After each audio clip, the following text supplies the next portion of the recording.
চলুন জেনে আসি ফিফা ওয়ার্ল্ড কাপের সম্পূর্ণ ইতিহাস। 1930 থেকে বর্তমান পর্যন্ত ফুটবলের জন্য এবং ফিফা এর প্রতিষ্ঠা বিশ্বকাপের গল্প শুরু হয় বিশ্বকাপ দিয়ে নয়, বরং শুরু হয় ফুটবল দিয়ে। 1000 বছর আগে চীন, গ্রিস এবং রোমে বল নিয়ে বিভিন্ন ধরনের খেলা প্রচলিত ছিল, তবে আধুনিক ফুটবলের জন্ম হয় ইংল্যান্ডে। 1930 সালে মাত্র 13টি দল নিয়ে শুরু হওয়া এই টুর্নামেন্ট আজ পৃথিবীর সবচেয়ে বড় ক্রীড়া আসরে পরিণত হয়েছে। এখন জন্ম নিয়েছে কিংবদন্তি, ভেঙেছে অসংখ্য রেকর্ড, আর সৃষ্টি হয়েছে এমন সব মুহূর্ত যা কোটি কোটি ফুটবল প্রেমীর হৃদয়ে চিরকাল বেঁচে থাকবে।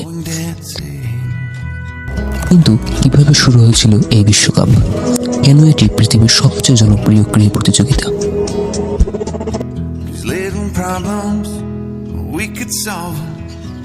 Try another, but I know you got one more. There's no hurry, the limelight's calling. কিন্তু কিভাবে শুরু হয়েছিল এই বিশ্বকাপ? কেন এটি পৃথিবীর সবচেয়ে জনপ্রিয় ক্রীড়া প্রতিযোগিতা? আর কেন ঘটনাগুলো বিশ্বকাপের ইতিহাসকে করেছে অবিস্মরণীয়?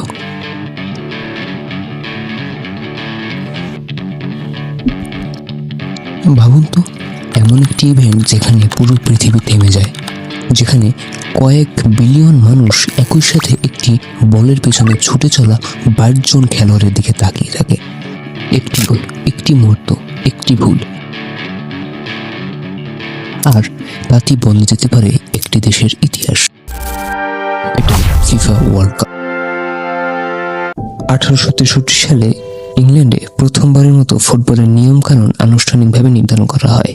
এই বছরই প্রতিষ্ঠিত হয় ফুটবল অ্যাসোসিয়েশন বা এফএ, যা আধুনিক ফুটবলের ভিত্তি করে দেয়।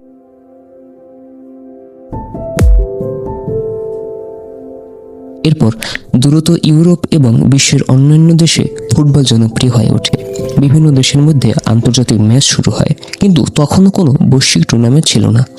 দেশগুলোর ভিতর আন্তর্জাতিক সম্পর্ক খারাপ হওয়ায় বিভিন্ন বাধার সম্মুখীন হতো। এই সমস্যার সমাধান করতে 1904 সালে ফ্রান্সের প্যারিসে প্রতিষ্ঠিত হয় FIFA, federation international D football association. FIFA এর প্রধান লক্ষ্য ছিল বিশ্বের সব দেশের ফুটবলকে এক ছাতার নিচে আনা এবং আন্তর্জাতিক প্রতিযোগিতার আয়োজন করা। কিন্তু তখনও কেউ কল্পনা করতে পারেননি যে একদিন ফিফা এমন একটি টুর্নামেন্ট তৈরি করবে যা পৃথিবীর সবচেয়ে বড় ক্রীড়া উৎসবে পরিণত হবে। আর সেই স্বপ্নকে বাস্তবে রূপ দেন একজন মানুষ, জুল রিমে। তার উদ্যোগেই শুরু হয় ফুটবলের সবচেয়ে মর্যাদাপূর্ণ প্রতিযোগিতা ফিফা ওয়ার্ল্ড কাপ। এবং অবশেষে 1930 সালে বিশ্ব দেখেছিল ইতিহাসের প্রথম ফুটবল বিশ্বকাপ। আয়োজক দেশ ছিল উরুগুয়ে। সেই সময় উরুগুয়ে ছিল বিশ্বের অন্যতম শক্তিশালী ফুটবল দল। তারা পরপর 2টি অলিম্পিক স্বর্ণপদক জিতেছিল এবং দেশটির স্বাধীনতার 100 বছর উপলক্ষে ফিফা তাদের বিশ্বকাপের আয়োজনের দায়িত্ব দেয়।